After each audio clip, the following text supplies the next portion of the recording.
नमस्कार दोस्तों, इस एडिटोरियल का लिंक आपको डिस्क्रिप्शन में मिल जाएगा। मैं इस एडिटोरियल का आपको स्पष्टता से समझाना चाहता हूं, जिसे आप पूरी वीडियो देख के समझ सकते हैं। एक देश एक चुनाव विधेयक को बीते गुरुवार को केंद्रीय कैबिनेट ने मंजूरी दे दी है। इसके बाद सरकार मौजूदा शीतकालीन सत्र में इसे सदन में पेश करने वाली है, ताकि संविधान में जरूरी संशोधन किए जा सके। कानून मंत्री इसे सोमवार को सदन में पेश कर सकते हैं। एक देश एक चुनाव विधेयक को आधिकारिक तौर पर संविधान 129वां संशोधन विधेयक 2024 कहा जा रहा है, जिसे केंद्रीय कानून और न्याय मंत्री और संसदीय कार्य राज्य मंत्री अर्जुन राम मेघवाल पेश करेंगे। इसके जरिए संविधान में 4 अनुच्छेदों में संशोधन का प्रस्ताव है।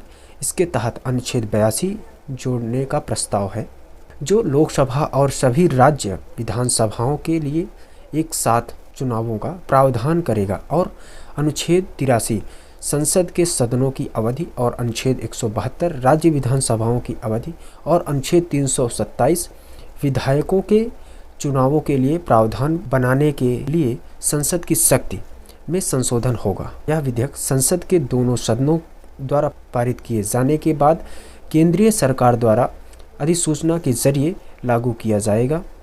इसके अलावा अगले सप्ताह संसद में केंद्र शासित प्रदेशों के लिए एक और विधेयक पेश किया जाएगा। सूत्रों के मुताबिक और न्यूज़ एडिटोरियल के मुताबिक सदन के पटल पर विधेयक पेश होने के बाद पहले इसे ज्वाइंट पार्लियामेंट कमेटी के पास भेजा जा सकता है, और फिर विचार के बाद सदन में यह बिल आएगा। एक्सपर्ट का मानना है कि संविधान संशोधन के बाद भी यह 2034 के आम चुनाव से ही प्रभावी हो सकेगा। अनुच्छेद 82 लोकसभा और विधानसभाओं के चुनाव का एक साथ कराने के प्रावधान का प्रस्ताव करता है। इस प्रावधान में एक साथ चुनावों को परिभाषित किया जाएगा। यह उन आम चुनावों को संदर्भित करता है जो लोकसभा और सभी विधानसभाओं के गठन के लिए एक साथ कराए जाते हैं। राष्ट्रपति पहली बैठक की तिथि को अधिसूचना जारी करके इस अनुच्छेद को लागू कर सकते हैं। यह तिथि निर्धारित तिथि कहलाएगी। इस अधिसूचना के जरिए होने वाले लोकसभा की पूर्व अवधि समाप्त होने के साथ ही सभी विधानसभाओं का कार्यकाल भी समाप्त हो जाएगा, चाहे उसका गठन किसी भी समय क्यों ना हुआ हो।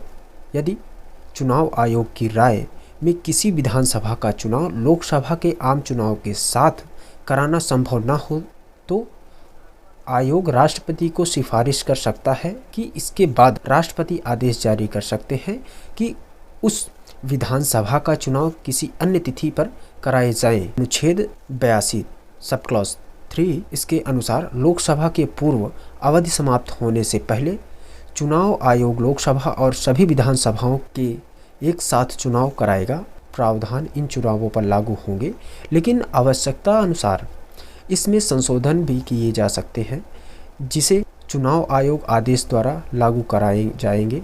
विधेयक में यह प्रावधान है कि यदि किसी विधानसभा का चुनाव स्थगित किया जाता है, तो भी उस विधानसभा का कार्यकाल लोकसभा की पूर्व अवधि के साथ ही समाप्त हो जाएगा। यदि विधानसभा का कार्यकाल समाप्त हो जाता है, लेकिन स्थगन के कारण चुनाव अधिसूचित नहीं हुए हैं, तो उस स्थिति में चुनाव आयोग द्वारा बाद में चुनाव कराए जाएंगे। और अनुच्छेद 83 लोकसभा के कार्यकाल को स्पष्ट करने के लिए अनुच्छेद 83 में नई उपधाराएं 3 से 7 जोड़ी जाएंगी।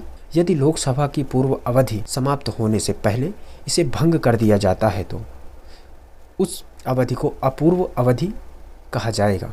भंग करने के बाद होने वाले चुनावों के माध्यम से गठित नई लोकसभा केवल पूर्ववर्ती लोकसभा के अपूर्व अवधि के लिए कार्य करेगी।